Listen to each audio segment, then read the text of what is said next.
Hi guys, this is Jojo with your Job Shop Tip of the Week. Use Friday afternoons to prepare for Monday.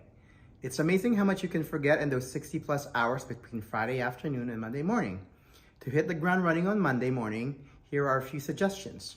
Write yourself a Monday to-do list that explains where you left off on Friday and what to do next.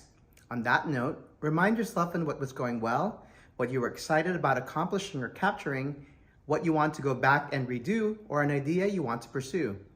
Make the note encouraging and motivating rather than a marching order list of to-dos.